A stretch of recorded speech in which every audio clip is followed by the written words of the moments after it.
brief introduction of who he is and what he does.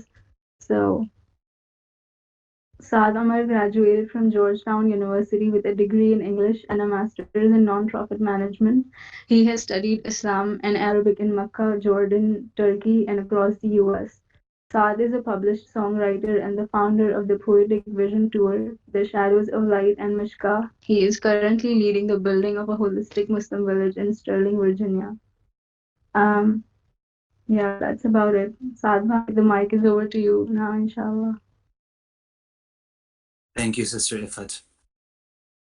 بسم الله الرحمن الرحيم الحمد لله نحمده ونستعينه ونستهديه ونستغفر ونعوذ بالله من شرور أنفسنا من سيئات أعمالنا من يهد الله فلا مضل له ومن يضلل فلا هادي له وأشهد أن لا إله إلا الله وحده لا شريك له وأشهد أن محمدا عبده ورسوله اللهم صل وسلم على سيدنا محمد.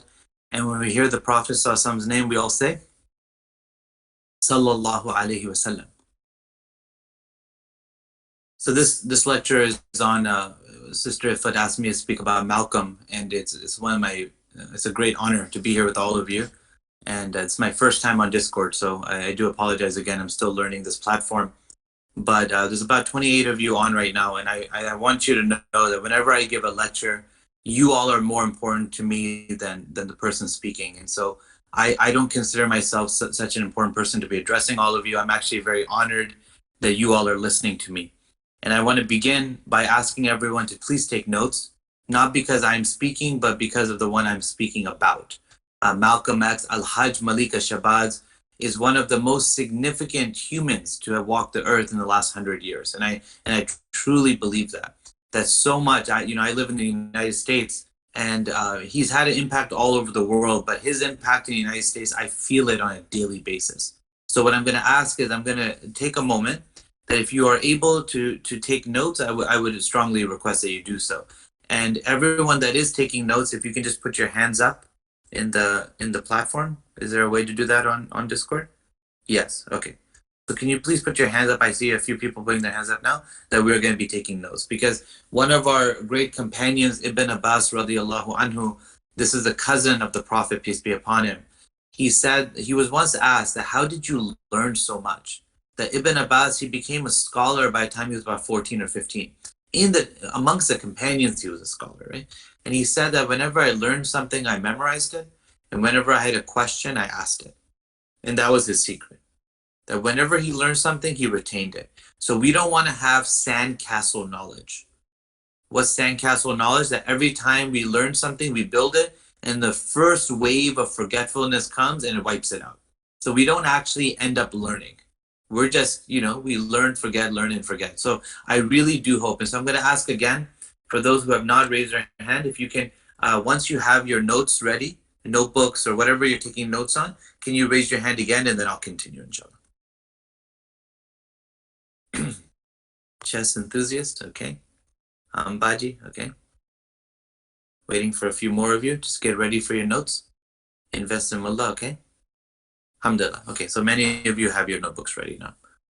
Okay, Bismillah. So I'm actually going to begin with the end of Malcolm's life. And there are people here who have been reading the autobiography of Malcolm X by Alex Haley. This was as told to Alex Haley.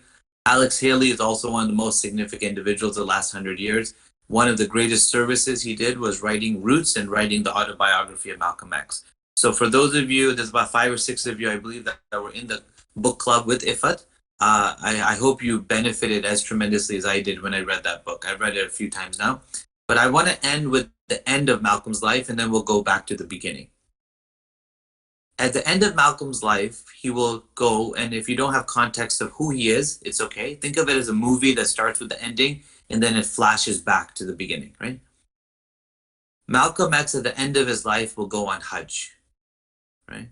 At the very end of this talk, I will read the letter that he wrote that is also in the autobiography from Hajj.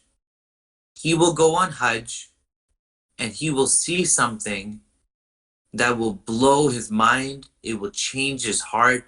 It is something that he did not believe was possible in the 1960s, right? Any place on earth. He literally did not believe that what he saw on Hajj was possible. And what he saw, He saw people of different ethnicities, different genders, right, different races that had truly become brothers and sisters, all wearing the same ihram, the pilgrimage clothing. He saw what the Prophet ﷺ had taught his companions when the Prophet, peace be upon him, in Medina, took the Ansar and the Muhajir, these two groups of people. The Ansar were the people of Medina that were welcoming the Prophet ﷺ. The Muhajirin were the people, the immigrants from Mecca that were coming like refugees into Medina. And when those two groups became brothers and sisters, tied together by the Prophet ﷺ, Medina became Medina. And over 1,000 years later, Malcolm saw that at Hajj. And he was transformed.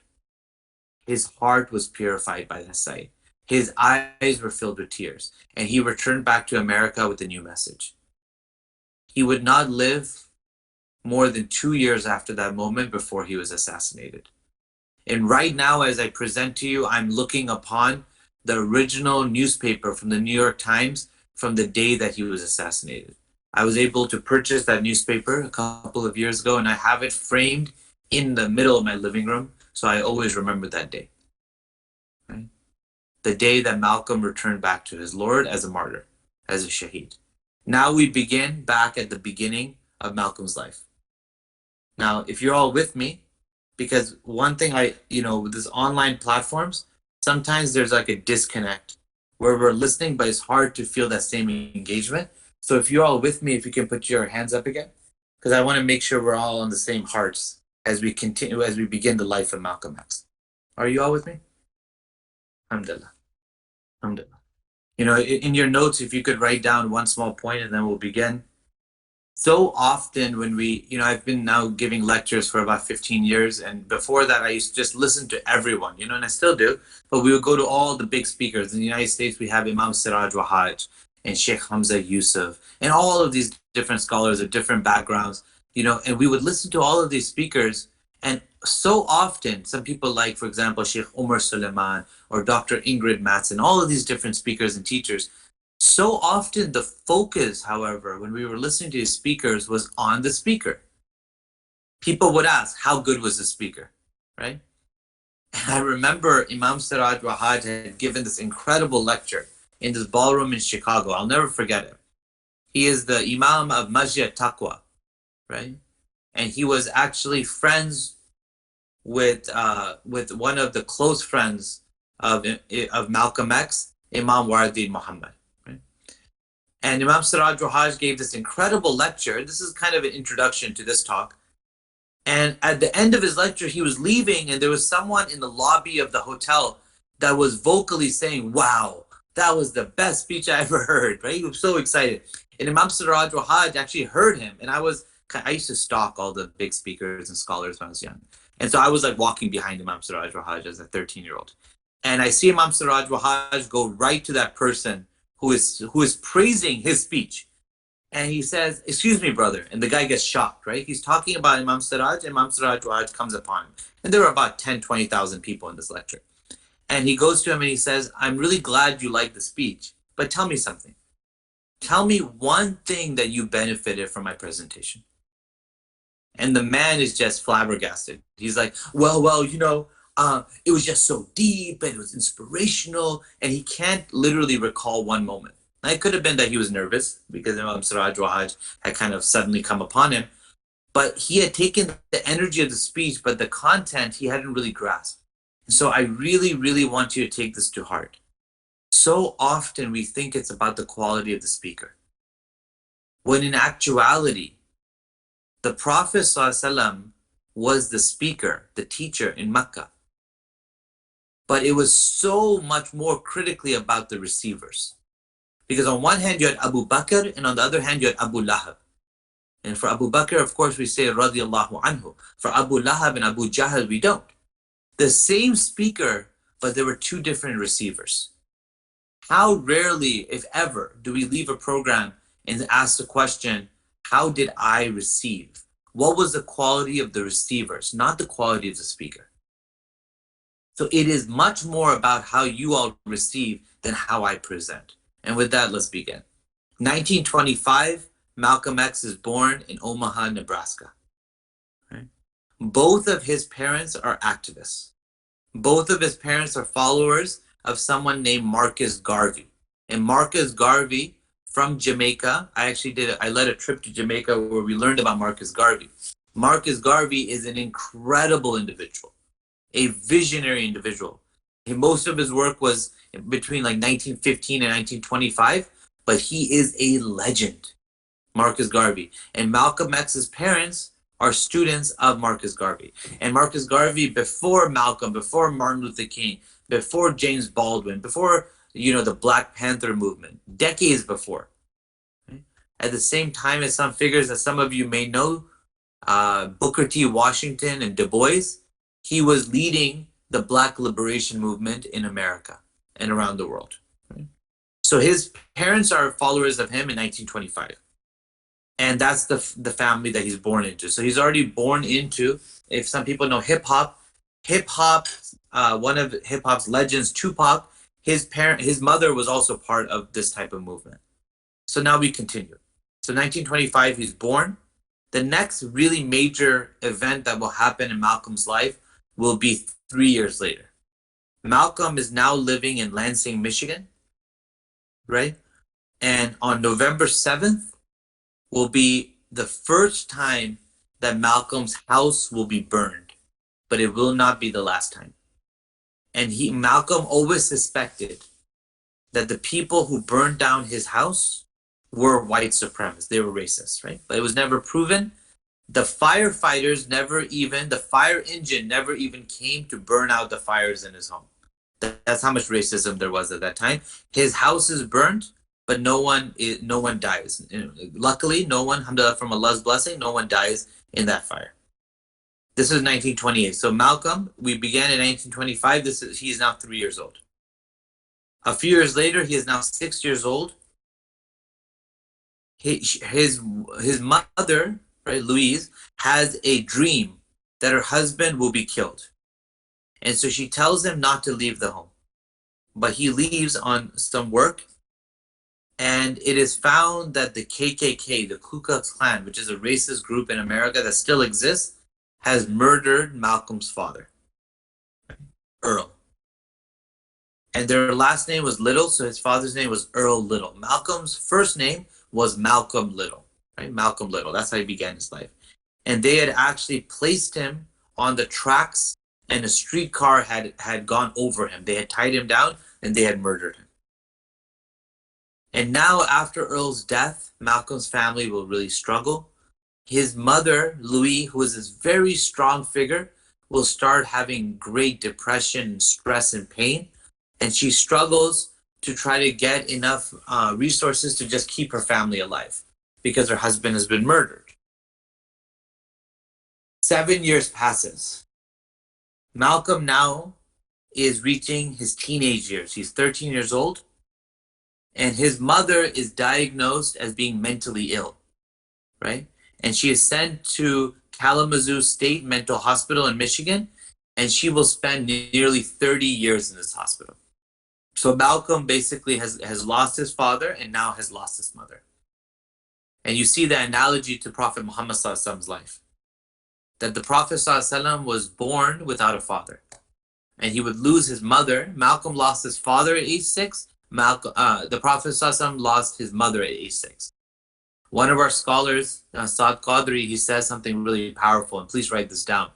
He said Prophet Muhammad ﷺ could not say Abi, my father, because his father had died before he was born, because his Lord wanted him to say Rabbi, my Lord. The Prophet ﷺ could not say Ummi, my mother, after the age of 6. He was orphaned, right, at birth, and then lost his mother at the age of 6. He could not say Ummi, my mother, because Allah subhanahu wa ta'ala wanted him to say Ummati, my ummah. Right? So now at age 13, the Prophet saw Malcolm X, right? So we were talking about the Prophet, now we're going back to the story of Malcolm X. At age 13, his mother is sent to a facility for mental illness, and he loses his mother. Now that his father has died and was killed by racists, and his mother has been, like, imagine the pain on a young person when your beloved mother is now sent to a mental hospital and you're just in your beginning your teenage years, and your father has been killed, and now they are placed in different foster homes, and all of his siblings are split up, right? They're split up between these homes, which is really, really difficult. And Malcolm still has resilience, and at age 14, he is elected the president of his class in 8th grade, and he is getting straight A's. So Malcolm was a natural genius and a very hard worker. And there's that famous instance where in 8th grade, his teacher is asking the students what they want to do when they're older, and Malcolm says he wants to become a lawyer. And his teacher discourages him and says, do something more realistic for a black boy. Right? So his teacher discourages him from becoming a lawyer. And then, of course, Malcolm will become Malcolm. And she is deeply, deeply proven wrong. Right? He will out-debate at Oxford University the top students at Oxford Debate Club without a high school education. Right? Malcolm X. And who we call Al-Hajj Malik al-Shabazz after he converts to Islam. Malcolm X in the United States is called the great American Muslim martyr. Right? Some would say the greatest American Muslim of the last 100 years. So now we continue. Malcolm, in his early years, will start getting in trouble. He is brokenhearted by his teacher while he is thriving in school, and he will now move from place to place, right? He will stay for a time in Boston. He will stay for a time in Detroit. In Detroit, he will receive the name Detroit Red. So he started off Malcolm Little. Now this is the second name, and he will have 4 epic names. So he began Malcolm Little. He became Detroit Red. Detroit Red was because of the reddish hair he had, and he now entered into a life of crime, right? And this is just a few years after that moment where his mother had gone to the mental hospital, and then he was brokenhearted at age 13. Right? So in his late teenage years, Malcolm goes to a life of crime. And you'll see in Malcolm X this epic hero's journey. There's a author, Joseph Campbell, and he wrote a book called The Power of Myth. I would strongly recommend everyone read this book. But it talks about how you can go through a hero's journey. And I have always felt that there are certain people that it's like they have different souls, different bodies, but similar souls. So when you see the story of Musa alayhi salam, and you see the story of Omar radiallahu anhu, right, the companion, and you see the story of Malcolm X, our hero, you see a similar personality type. You could say Omar, the Prophet ﷺ said, Abu Bakr is like Ibrahim, and Omar is like Musa alayhi salam, right? So they have like similar personalities and spirits and souls. And similarly, Malcolm X is of that chain. Musa, Omar, Malcolm, very similar personalities. Omar radiallahu anhu spent 6 years fighting the Prophet ﷺ before he came to Islam. 6 years, right? Doing the worst things in Mecca. He knew the darkness, and that's why when he became a fighter for light, he was so much more effective. Similarly to Malcolm, these years of darkness, these years of crime will make Malcolm unique in his ability to deconstruct it. Musa alayhi salam did not have years of darkness. He was a prophet. He never sinned. But growing up in the house of Pharaoh, he lived close to the greatest darkness, allowing him from the inside to completely take that structure apart, the structure of oppression that Pharaoh had created. Right? So there is a wisdom why some people, and so in our lives, if we have moments of darkness, if we have moments of sin, we should repent. But we can't beat ourselves up about it over and over again once we have repented, because there is a wisdom that we went through that darkness. There is something that we are learning from that. There is a training we are receiving. And from that darkness, inshallah, if we come to light, we will be even more effective as an insider to deconstruct that darkness, to infuse that light, our light into that darkness, right? And so Malcolm X during these years will be, he will turn to all forms of illegal activity, including stealing. So in 1945 now, right? So Malcolm is now 20 years old. In 1945, he goes on a stealing spree, with a friend of his, Jarvis, and 3 white women, right? And during this time, he is finally caught. He is finally caught during this time, and he will receive the next year, he will receive a much greater sentence than the white women that were also part of his crew, that they were doing crime together, right? And so in February of 1946, at the age of 20, Malcolm is sent to Charlestown, Massachusetts, and is given the prisoner number 22843. And this is all he'll be known for. He is now no longer Detroit Red. He is no longer Malcolm Little. He is 22843. That's his prisoner number. And he will remain behind bars for 6 years. These 6 years that he remains behind bars is the exact number of years that Umar radiallahu anhu, who became the great companion, opposed the Prophet ﷺ in Mecca. Right? All the way till 1952. What's significant, there's many things that happen while he's in prison.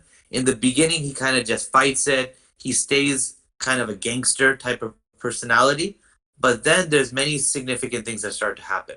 He meets in 1947, right? This is now a year or so into his prison stint. He meets someone named Bimbi, Bimbe. And Bimbi convinces Malcolm X to study and learn to develop his mind. And in Jarvis's words in prison, this is a quote that was taught to Malcolm. The only way we knew how to rebel was to cram some knowledge into our brains. So studying knowledge was not this passive thing, I'm going to go to school and I'll read a book and go to class. This was a rebellion. We are going to learn. If they say, Thomas Jefferson, who is considered a hero in America, but he had many, many flaws. One of his flaws, and he had good qualities too, but one of his flaws was he was a slave owner. One of his flaws was that, this is of course much before Malcolm, right? But one of his major flaws, 200 years before Malcolm X or so, he wrote that black people have inferior minds to white people.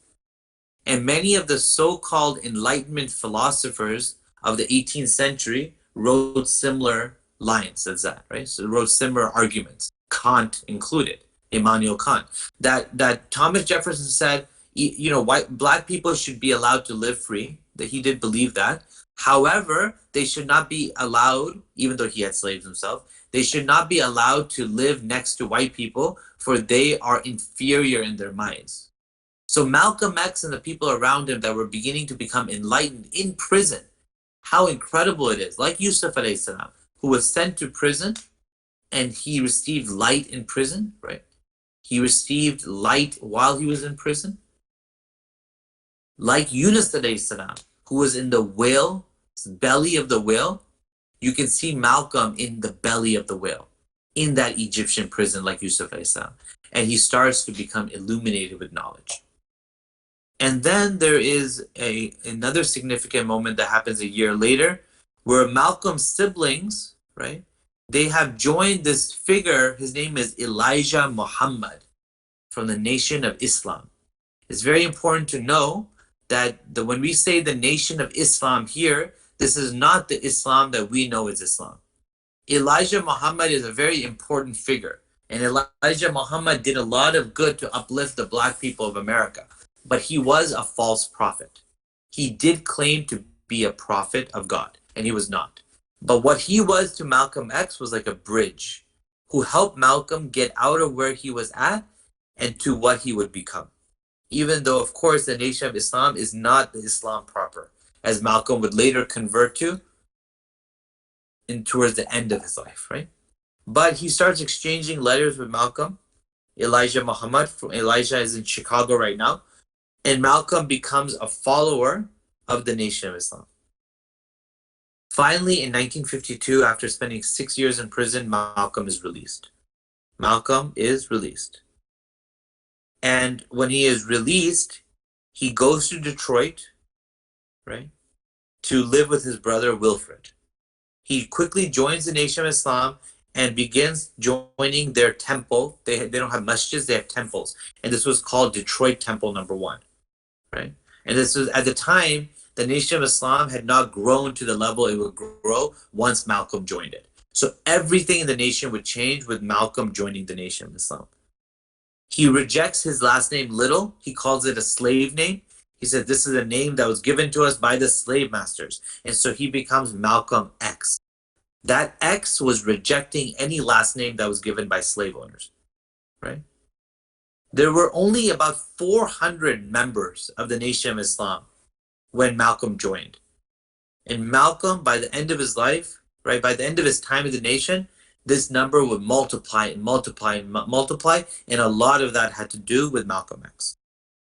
Right? So he becomes a minister of the Nation of Islam, and membership of the nation soars, and he starts giving the most incredible speeches. I mean, if you hear the speeches of Malcolm X from that time, Martin Luther King has nothing on Malcolm X in terms of his rhetoric. Martin Luther King is great, but Malcolm X, his speeches are biting, and they cut through the white racism of the time. He is so bold. One time he is in an interview, and someone says to him, there's a white gentleman who says to him, how does it feel, Malcolm, being a minority in America? And Malcolm X says to him, I'm not a minority, you're the minority. He says, America is not just the United States, it's not just North America, it is North and South America. And he says, colored people are the majority. And he talks about white people as pale. He's like, people with pale skin, you are the minority, right? So Malcolm X has his way of thinking that cuts through all of the nonsense of his time. And he speaks truth to power, like Musa Islam, like Umar radiallahu anhu. Musa Islam stands in front of Pharaoh and challenges him, right? Even though Musa, before that, seen by the people of Egypt as a criminal because he had accidentally killed someone, right? So you see the analogy between Musa Islam, Umar radiallahu anhu, and Malcolm X. Umar radiallahu anhu was seen as a criminal before he became Muslim. The day Umar became Muslim, he was trying to kill the Prophet ﷺ. So you see these beautiful redemptive arcs. This is the deen of redemption. We can wake up in the morning Abu Jahl, and we can go to sleep Abu Bakr. We can wake up in the morning with the heart of Pharaoh, and we can leave that day with the heart of Musa ﷺ, right? And that is the blessing of this deen. So Malcolm X now becomes the chief minister of the Nation of Islam in 1954, right? And now he begins to travel abroad. He is married to Betty Shabazz in 1956, right? And throughout the 1950s, his first child was born in 1958, who I've had the pleasure of meeting, Atallah, 1958, right? And he begins to start traveling abroad in the late 1950s. So in 1959, Malcolm is now a major international figure. My parents in Pakistan, when they were growing up in Pakistan, they knew two Muslims, Muhammad Ali and Malcolm X. Right? And what's interesting about both of them is both of them were not actually Orthodox Muslims, but my parents didn't know. They were heroes all over the world. Muhammad Ali at that stage was still part of the Nation of Islam also. He was not Orthodox Muslim, the great boxer, and so was Malcolm X. But they were like the faces of Islam around the world, right? And okay, so now this is in the end of 1959 that he is traveling and he is meeting major Muslim world leaders in Iran, Nigeria, Sudan, Ghana, Egypt, Syria, the UAE, right? And so all over the world. And he wants to go to Mecca in 1959. Right? This is before he ended up going on his Hajj later, but he's not feeling well, so he's not able to go to Makkah at the time. So now we get into the early 1960s with Malcolm X. Right? Malcolm X is starting to see his leader, Elijah Muhammad, the head of the Nation of Islam, who is a false prophet. He is claiming to be a prophet, but he is not. He is seeing that his health is starting to deteriorate. So Malcolm X is even more becoming the face of the Nation of Islam. Right? And then finally, in 1963, Malcolm X begins to work on his autobiography, not knowing that he's going to die soon after. He has a feeling that he may be assassinated, but he starts working on the autobiography with Alex Haley. Right?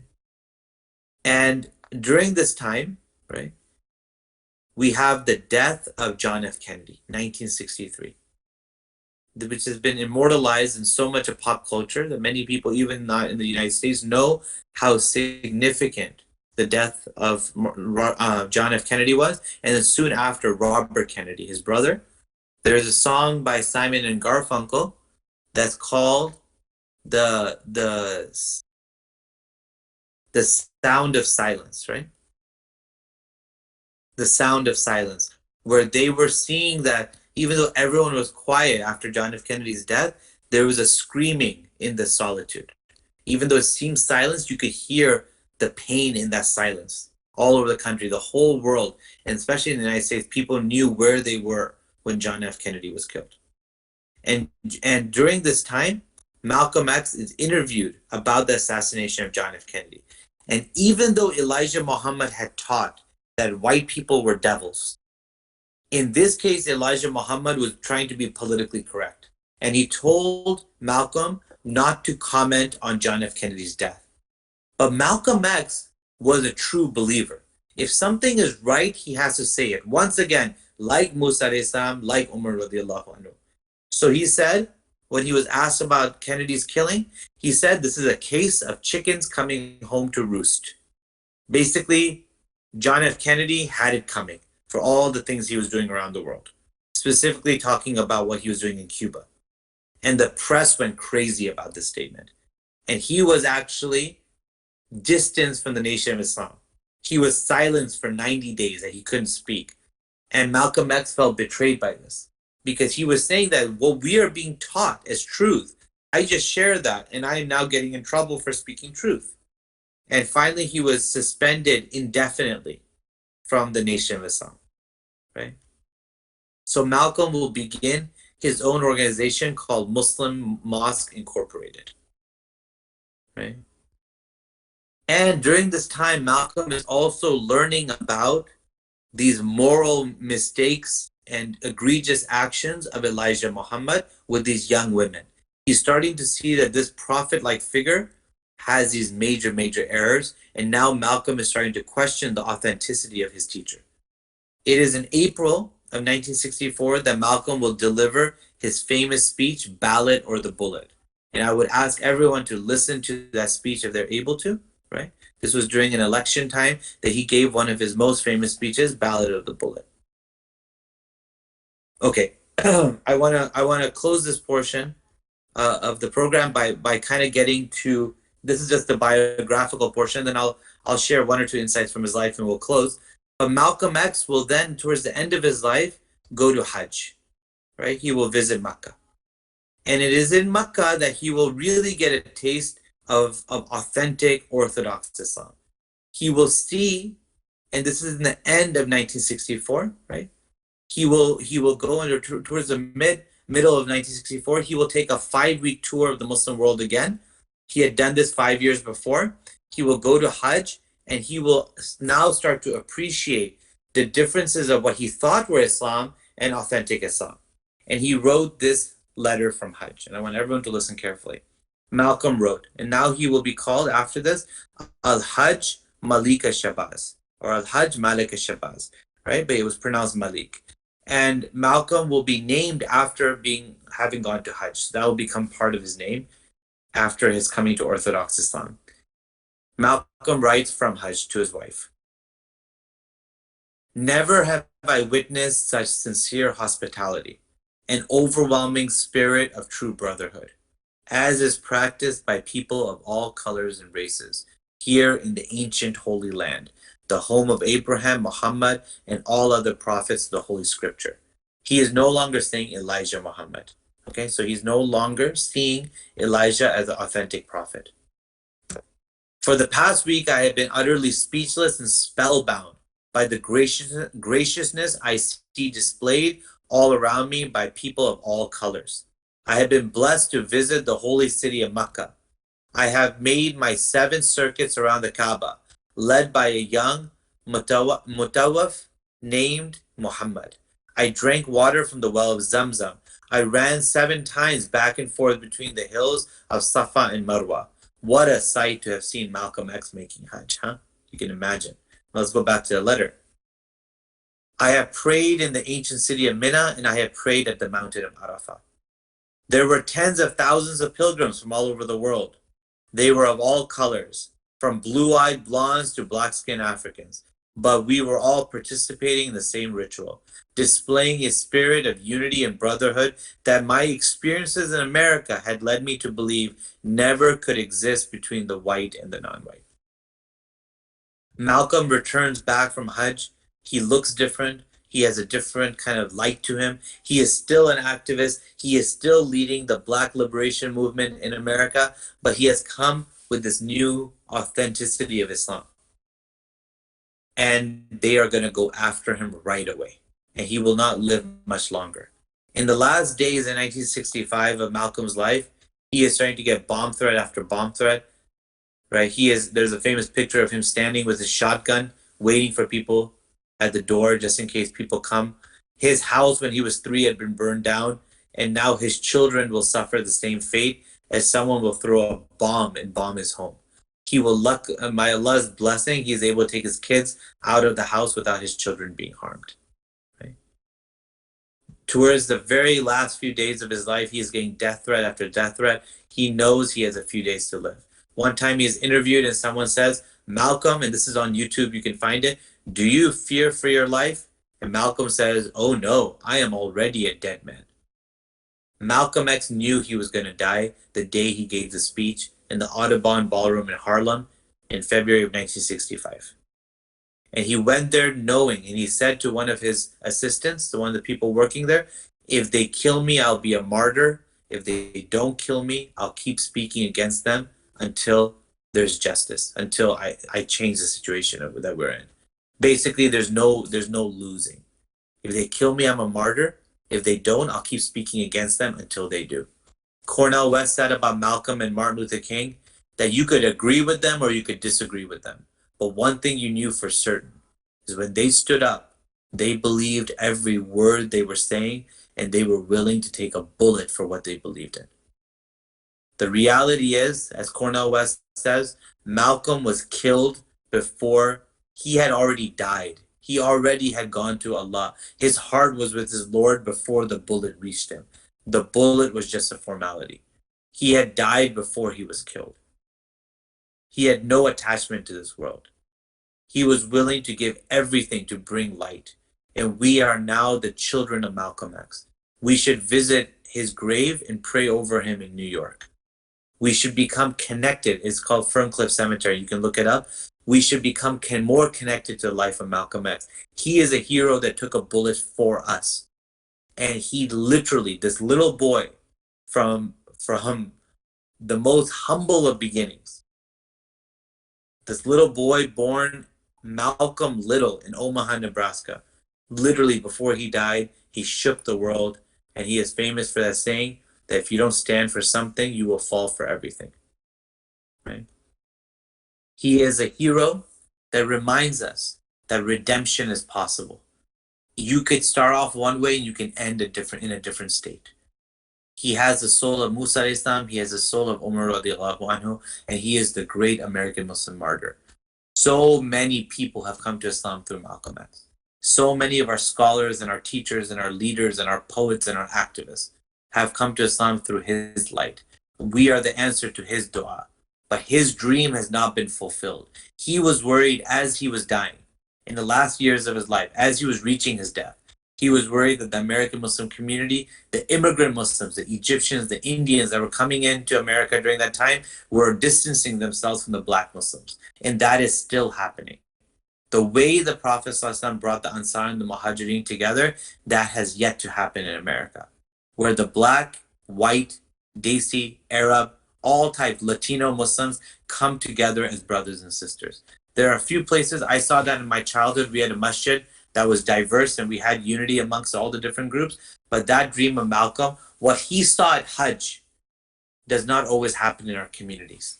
And lastly, what I want to say about Malcolm X, one of the most inspirational aspects of Malcolm, not different from Musa Islam, not different from Umar radiallahu anhu, not different from the great female companion Nusayba radiallahu anha, is whatever Malcolm believed, he went in it 100%.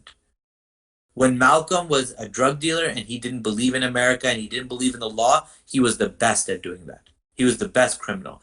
When he became part of the nation, he was the best minister, the most loyal, He believed in Elijah Muhammad more than Elijah Muhammad believed in himself. But then when he saw the truth at Hajj, he did not hesitate for a moment. Malcolm was never a hypocrite. He was never knowingly misguided. Malcolm always did what he believed in to the epitome. And that's something we can learn from.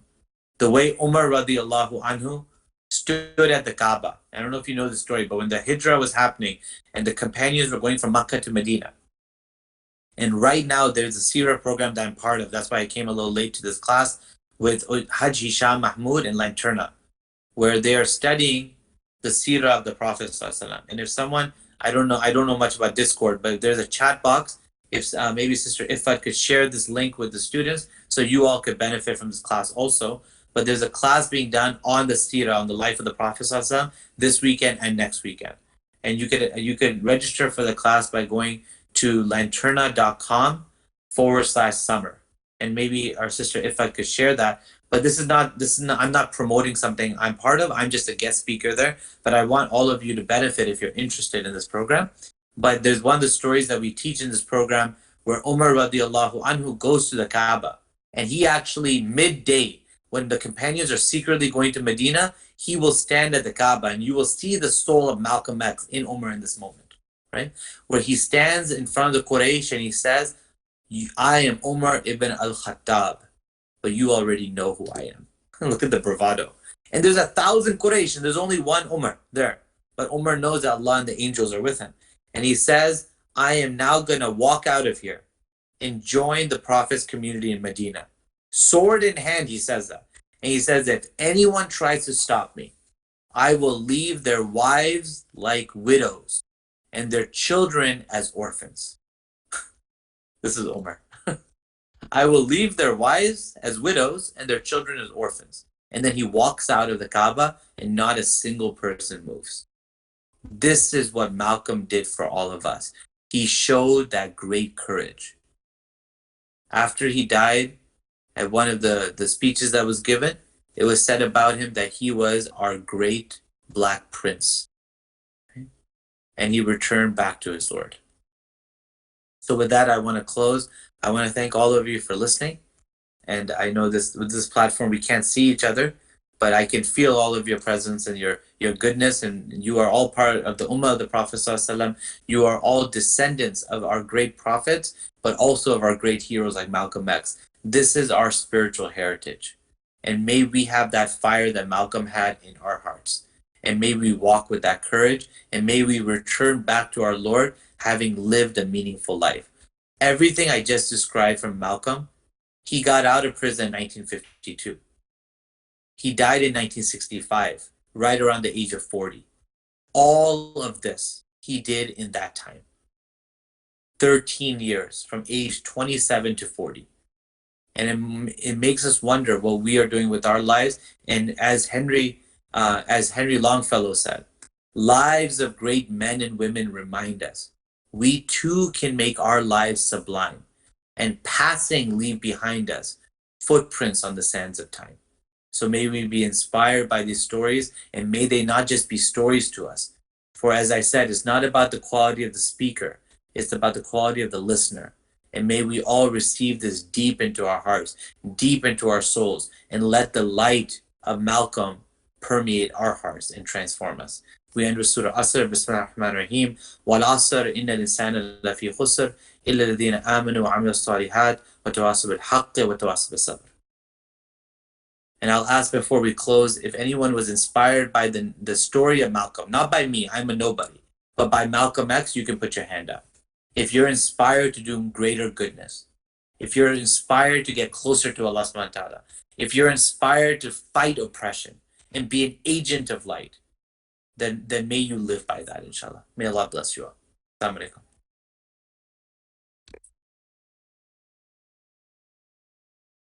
Assalamu alaikum.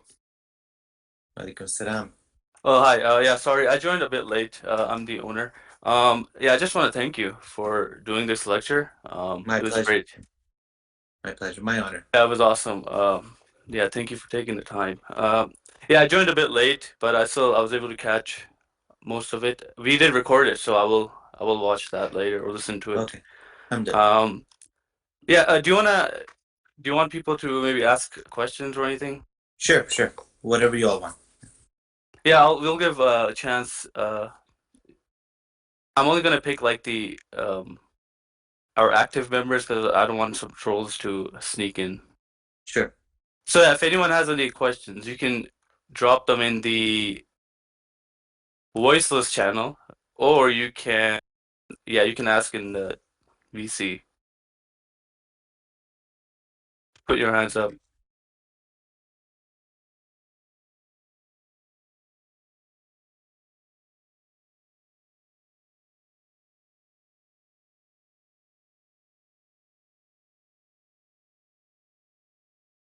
Sorry, give me a moment.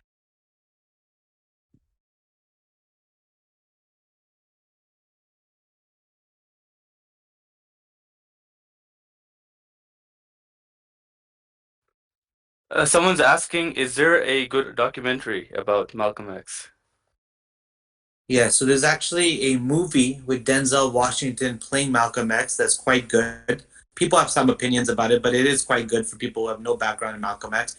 Directed by Spike Lee, right? So that's like a featured film. If you're interested in that. As far as documentary, there's a lot of his speeches online, which I've seen that are accessible. So if you go on YouTube, you can just hear his speeches. I would strongly recommend checking that out. There's some recent documentaries that I don't know. There's different qualities. There's not a specific documentary I would recommend. You can find things online, but there's a lot on Malcolm. But I would recommend that movie by Spike Lee, and then watching any of his speeches you can find online, inshallah.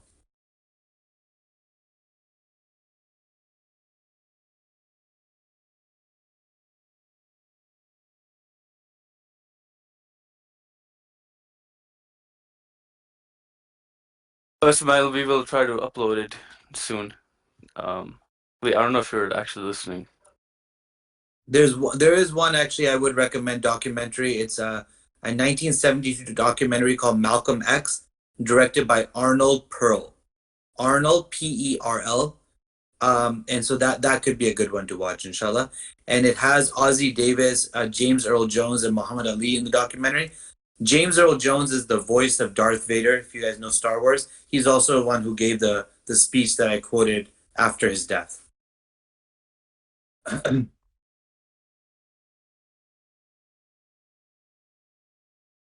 Any other questions?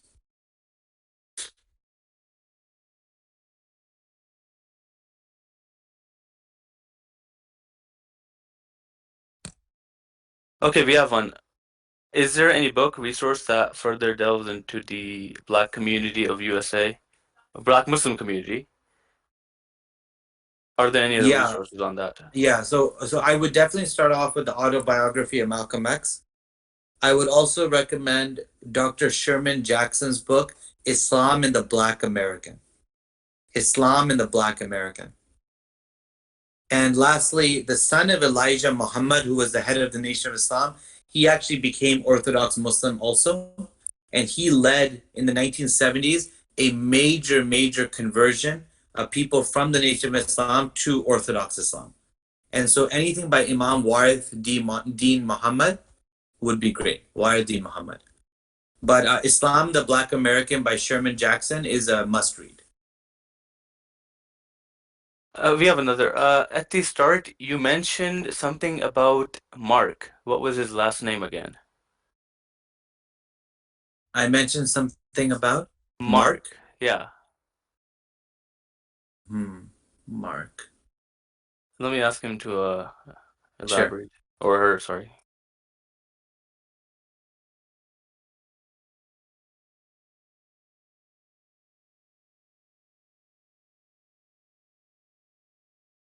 Some of the names I mentioned was Joseph Campbell, who wrote The Power of Myth. It's a great book I would strongly recommend about the idea of this hero's journey and mythology. It's really good. Joseph Campbell. I mentioned Imam Siraj Wahaj, the Imam in Brooklyn. I mentioned other scholars that people like Sheikh Hamza. I don't remember Mark by name. Sorry.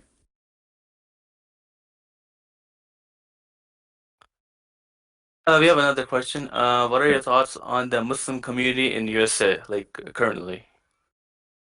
I think the American Muslim community has a lot of potential and has a lot of challenges. I think one of the greatest challenges is that the rich and the poor are still divided because the way suburbia, the way that you have these communities that are away from cities. So a lot of times in the city you have poorer communities, and a lot of times in the suburbs you have richer communities. And the unity that happened between the Ansar and the Muhajirin has to happen in the American Muslim community.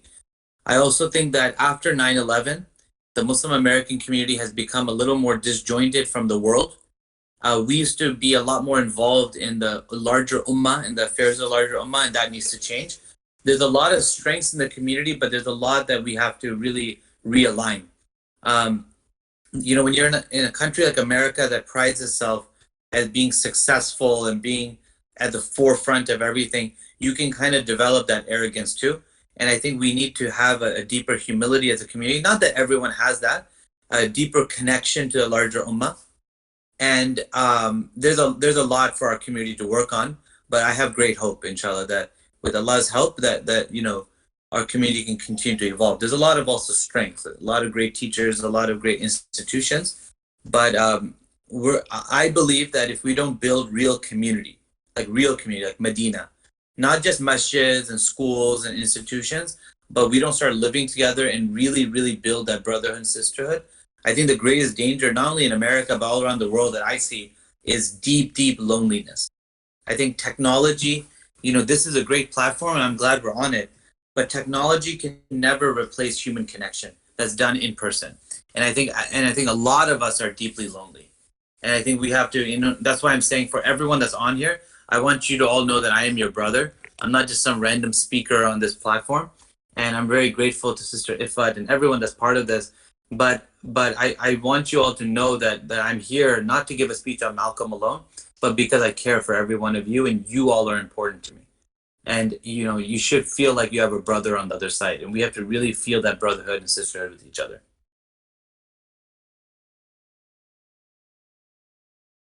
Thank you.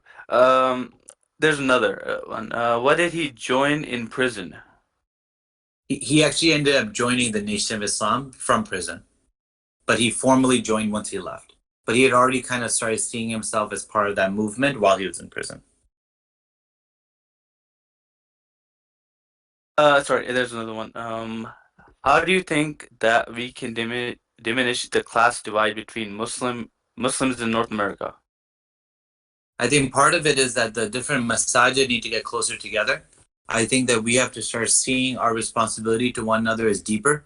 The way the Ansars shared their wealth with the Muhajirin. Here, the Muhajirin are actually richer oftentimes. Like the immigrants who came from different countries are richer than the local Ansar. But we have to support each other. We have to build each other up. We have to socialize with people of different backgrounds. If you go to a party and everyone has a Mercedes and BMW, there's something wrong with that. And we need greater diversity, but it's really going to come from sincere connection. We have to learn about each other's backgrounds. Like learning about Malcolm X is part of that. We have to know that, a lot of people came to America from Egypt and Pakistan, India, and Nigeria and Indonesia. It was only because of the black struggle that in 1964, the laws changed that allowed people from my parents' background to come here. So we can't become disconnected from that struggle once we get here and just join the white power base of America. That's a big problem. And not that all white people are bad, right? The Nation of Islam was wrong about that. Not all white people are devils, but there is a white power structure in this country that we cannot align to, right? We have to be kind to everyone that is on the path of justice and in truth. We have to be good people, caring people, but we cannot capitulate to white privilege. We can't live in our castles in suburbia while our brothers and sisters in the inner city are dying and they don't have any support financially, right? So there's a lot that has to be done, but it's going to come from also individual relationships. It's not just going to happen through public events. We have to start visiting our brothers and sisters in their homes, and they have to visit us, and we have to build real brotherhood and sisterhood. And there's an article that you guys could check out on that. Rami Natshibi, who's one of my heroes, he works for an organization called Iman. He wrote an article called Hijra to the Hood. Hijra to the hood, how we have to make hijra back to the cities where people have left, right? There's something called white flight, where white and rich people left the cities and moved to suburbs. away from the cities, those small, richer communities, and he's saying we have to make hijra back to our communities, to the cities. Any other questions? Yeah, Allah knows best. Someone's asking, how did he get rejected from the army? Was that? Yeah, it was. So the army had different requirements, and there were like different health requirements and all of that. And if I remember correctly, it was he was found. So okay, so I'll read it here. On October 25th, Malcolm, who had responded to his draft notice by loudly proclaiming that he wants to fight for the Japanese and kill whites, is found mentally unfit for military service. This was when he was very young. He was about 18 years old, right? And he was just so, he was like, why am I going to go fight the Japanese when the white people here, similar to what Muhammad Ali would say later, are my real enemies. So he was found mentally unfit to be part of the military.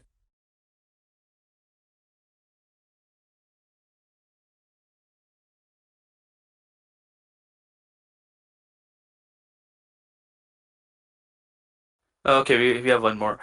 Do you believe that we should work with more leftist organizations that are on the ground and help them since they seem to be doing well against the white power structures and helping the socioeconomic status of Black people? That's a very delicate question. I would say that there's some things that we can have coalitions with different groups, but there's also other things that we'd be very weary of. So Islam is not politically purely with the left or right, right? We're not a political party. Yes, there are some things that we may align more. In America, we would call the left party, even though really the left and the right of America is very centrist. It's not like England, right? Where it's quite different. But I would personally say that we have to be principled. And there are things that, yes, when it comes to economic justice, when it comes to prison reform, we can align with certain so-called leftist groups. But when it comes to other issues related to some of their other agendas that are not aligned with our values, then we have to be very firm and very clear. And there are certain issues that we may align more with the left. There may be certain issues we align more with the right. And of course, in this country with Trump and all of that, there's a lot of just distaste towards the right, as there should be. But there is also great concerns with fully joining the left. And I don't think we can do that. As Muslims, we have to be principled, and we can work with people where there's overlap without compromise. And Allah knows best. At least without compromising our deepest values, yeah. Mm-hmm. We have another question. I noticed that the media and the government is trying to divide Islam in America from the inside by injecting progressive ideas. What do you think about this? Yeah, I mean, I think we have to be careful of that. There's certain progressive ideas that may be in line with Islam. There are a lot that are not. But this is where we have to have a very clear notion of who we are. And this is something we learned from Malcolm X. If you don't know yourself, you'll be fooled by other people, right? We can't lose sight of ourselves. Du Bois, another great thinker I mentioned earlier in my speech, he wrote a book in the early 20th century called Souls of Black Folk. And in that book, he said that we cannot fall victim to double consciousness, where we lose ourselves because we're always seeing ourselves through the eyes of the other. So we can't become so self-conscious about ourselves as Muslims and so desperate to align with everyone that we lose our principles. At the same time, we have to make coalitions where it's appropriate. And that we learned from the Prophet ﷺ. The Prophet ﷺ would align with people who are not Muslim for coalitions as long as it was within the principles of our deen. But he would not compromise the baseline beliefs of our deen.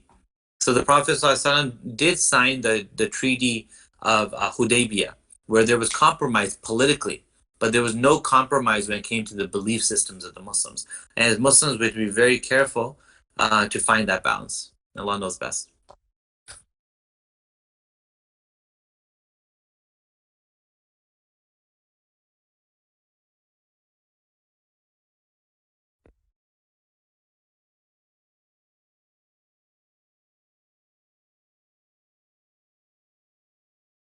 Are those all the questions, Shalom? Let me just ask. Sure. I hope everyone out there is doing well, and I hope there was some benefit from the presentation. It's a little hard when we can't see each other, but I hope, inshallah, there was some goodness.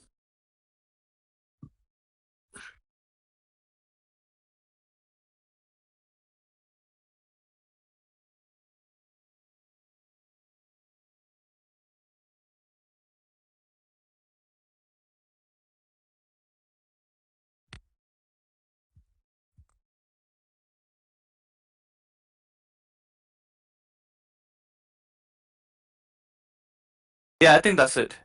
Okay. Alhamdulillah. All right. Yeah. Well, thank you, and everyone else that was part of this. And it was an honor being with all of you. And the reality is, it's not what we learn; it's what we do with what we learn. So maybe we all practice what we've learned, inshallah.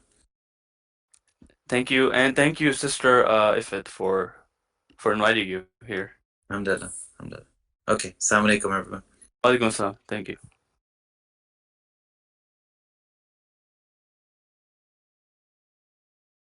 Thanks everyone for joining.